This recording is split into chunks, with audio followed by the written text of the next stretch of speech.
Bryan Suits has joined us. Bryan Suits, host of Dark Secret Place here on tomorrow night, as a matter of fact, here on KFI. It looks like this was a much bigger attack. It was supposed to be much bigger, of a terror cell of up to 12 people that were screwing around with some sort of gas. What was it? Butane? Butane. Yeah. And then there was an explosion in their little terrorist house. Something went wrong. Somebody was building a device. Something went wrong. The house blew up. It killed one person, and they decided they needed to pull the trigger and act now. So there were 2 different vehicle attacks in Spain. Bryan, what's going on with this? How in the world can a cell of, it looks like, as many as 12 people, if not more, operate in a place like Spain without being detected? I'm still laughing about butane. Butane. It's a butane clan. It's Shannon's rap name, if yes, you it is. You mean without anyone calling police or anything like it? Because we don't know. Part of the problem is the fact that there's Catalonia and then there's Spain. Barcelona. Barcelona is the capital, right? And then Madrid's the capital of Spain, and there's not a lot of intelligence sharing between the two. But we have not heard whether or not neighbors were suspicious of the comings and goings that inevitably we'll find out about. 4 a.m., 5 a.m., comings and goings. Because, you don't sit there delivering, 50-liter butane or natural gas, containers to your house without somebody in Spain making that their business. So what they do know is that, there's a body in the wreckage, and it doesn't take Sherlock Holmes to figure out that the guy put the red wire to the green wire or something, and he blew himself to kingdom come. And it's not going to surprise me if neighbors said, yeah, something weird's going on in that house. We don't know what it is. Because this is all going to backfill. I think the fact that these guys were such a big cell, I mean, we're talking about at least 6. You have the missing driver plus the 5 bodies from last night, and then probably a few more. So it just sort of is beyond belief that they wouldn't go on some citizen's radar where they called the police. And it's not going to surprise me if the local authorities said, we're not going to be the ones to report a bunch of suspicious Muslim guys. Sorry. We need more than that. Okay, well, how about the exploding house? Well, all right, now we'll sit up and take notice. Is this an issue in Spain where they've been dealing with immigrants from North Africa before? Is this bubbling up like it was in places like Belgium and France? Well, it's not like 1258 A.D., of course, at the high tide of the right. of the Moorish Empire. But yeah, it's. I don't know if you saw that video from just last week, but a boat full of refugees came ashore, just barreling up to a beach full of Spaniards on the Atlantic shore. They actually went from Morocco out to the Atlantic and went up north.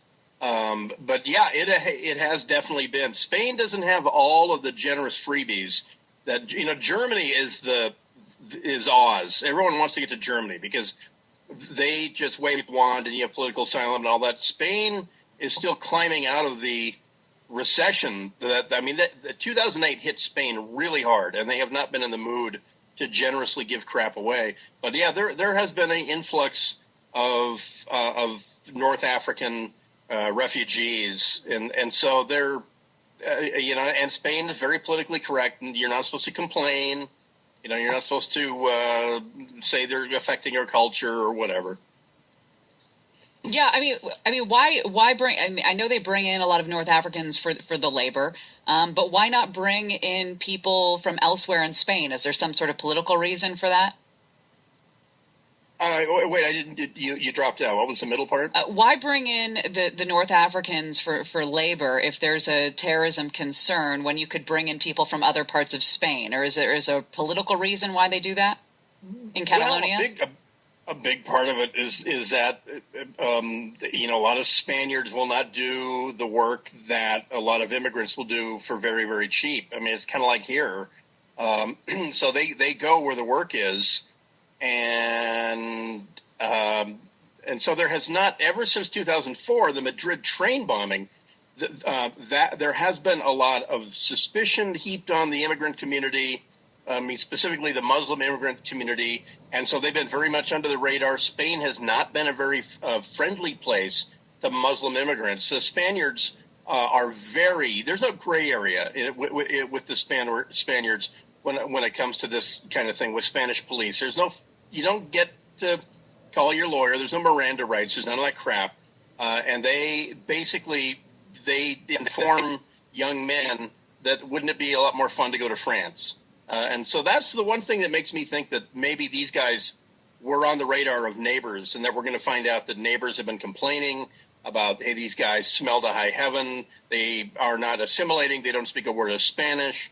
They pray all the time. At 4 a.m., they're sawing open, butane canisters and all that. It wouldn't surprise me if reports like that were ignored by authorities. Well, and that's the thing that makes me so frustrated when you think about the Catalonia versus the Spain issue.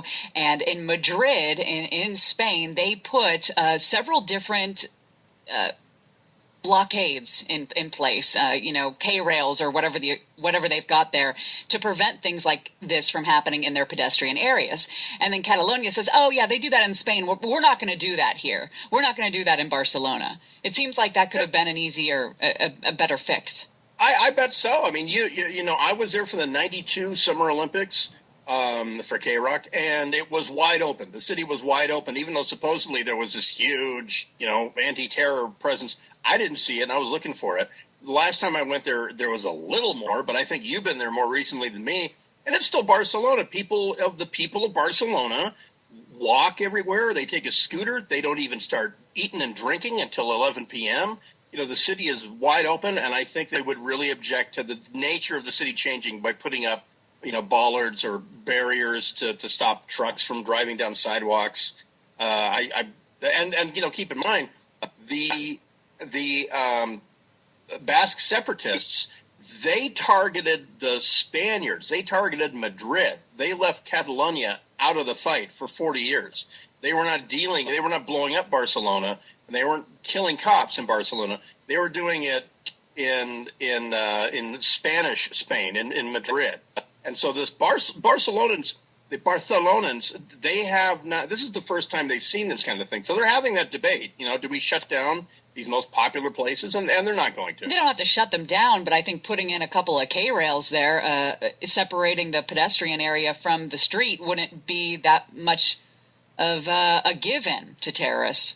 But you know what? If you put in front of a Catalonian, if you put on a ballot, change the promenade in Barcelona or kick out the Muslims, they're going to say option B. Yeah. Right.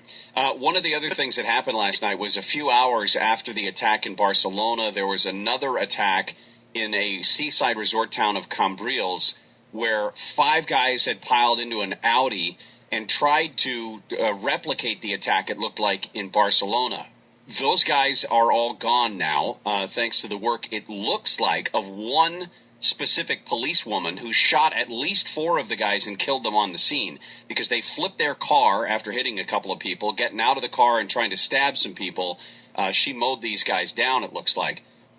This goes to the idea that they may have been planning a much larger, wider attack, assuming that they were part of the same cell that the guys that attacked in Barcelona were. Would that fly? I mean, would that make sense as a theory that this was all connected?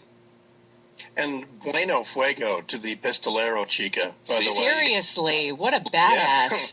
Cuatro fuegos into El Bad Guys. And, it looks like a cell that had a plan A. The plan A was a large, complex attack on Barcelona with small, natural gas bombs or propane bombs placed around the town, or bunches in vehicles, or one big vehicle, and then it was going to be sort of a Mumbai style attack where they were going to do it with knives instead of guns. And it looks like they didn't have a plan B.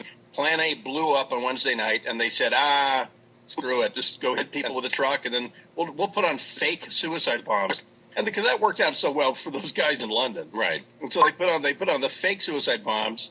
And it sounds to me like they were going to go to a crowded place and get out and start yelling Allahu Akbar and I have a suicide bomb and just start stabbing people with sort of like a Westminster Bridge 2.0.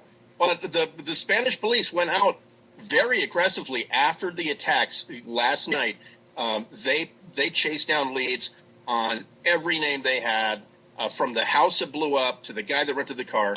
They were very aggressive, and they rooted those guys out. They forced those 5 guys to do something, or else they were going to have their door kicked down, by some big Spanish dudes. And so they go rolling, and the Spaniards have checkpoints, and that's why you set up checkpoints, is to force a reaction from the bad guys, and these guys chose poorly. As sloppy as it turned out to be on these guys' side, it does seem to be the most extensive coordinated operation by ISIS or ISIS sympathizers since Paris in November of 2015 and Brussels the following year. We thought that ISIS was so desperate, there was a lack of coordination and funding and all of that's why that they said, go out on your own, do these lone attacks. Should we be worried that there's still coordination, at least in a cell that is this large and this active, or are these things everywhere? Yeah, I don't know if there's any guys still left from this cell. I don't think there were any onesies and twosies that said, no, you go on, I'll stay here and, guard the car or whatever. I think this cell's broken up, but I think you have to assume that maybe there's a couple more or more than a couple more, and that, this kind of thing like yesterday, it clearly probably triggered this guy in Finland, this lone wolf in Finland, but will it trigger cells? Well, cells come together because they have a big plan, and they're not going to sit there and say, oh man, we got to move our plan to the left on the chart up here because of those idiots in Barcelona.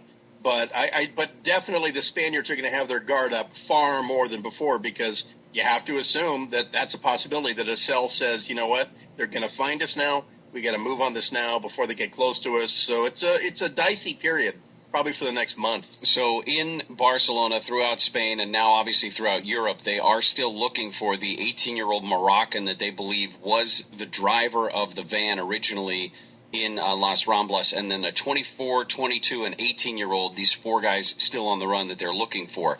All of that being said, when we see what happens in Finland, a guy is shot in the leg by police after going through the town of Turku and stabbing a bunch of people. And I heard you mention this on Handle this morning, sort of the terrifying prospect of this guy was likely motivated by what he saw on TV yesterday in Barcelona, and then tomorrow we may see somebody motivated by this bonehead in Finland going after people with a knife. Yeah, we saw this phenomenon with the crazy guy in New York who picked up an axe, and attacked NYPD in the days after, I forgot what he was reacting to. And so these are literally the crazy lone wolves. These are the guys who just take a car or take a pointy stick and go try to cause mayhem and death. But no one's going to get together. No one's going to form a conspiracy of 5 guys and make a bomb overnight. And if they are in the middle of that, they're going to sit there and say, wow, what do we do? Do we do it faster or do we do it right? And I would tend to say, if they're organized enough to have more than 3 guys in the cell, they're going to say, you know what, let's do it right. Let's not do it fast. So I hope it's a female Finnish cop. And I think the Spaniard probably looked like Penelope Cruz. That's what I have in my mind. Is that what you did? What you see when you close your eyes? Yeah. And the Finn looks like Queen Lagertha from Vikings. We found her theme song. We found her theme song this morning. It's off Kesha's new album. It's a song called Woman, and we think that she was listening to it when she pow pow pow pow. Or singing. I think it's well, pew pew. It wouldn't be single round each guy. It would be 2 in the pump house and 1 to the junction box per guy, or at least controlled pairs. It'd be 2 in the pump house and 1 in the junction box. Yeah, you know what I'm saying? No. Two in the chest. You two in the chest, 1 in the head. I'll point to the pieces that he's talking about. Okay, got it. 2 in the pump house. Okay. The pump. Because I was thinking another pump. And 1 in the junction box. And I didn't know if that or what's that. wrong with you? Well, I don't that's know. Next to the butane. Easy. Hey, one of the loose ends yesterday. Remember we were telling you about what happened at Las Ramblas, and then there was a report that somebody in a Ford Focus ran over some police officers at a blockade outside of Barcelona. This was 2 hours after the attack, and it was just odd because when officers, they opened fire on this car, by the way, but when they found this car about 2 miles down the road, they see a guy who's stabbed to death Not shot. Not shot in the car, and that's it. And he wasn't in the driver's seat. Well, they're thinking now that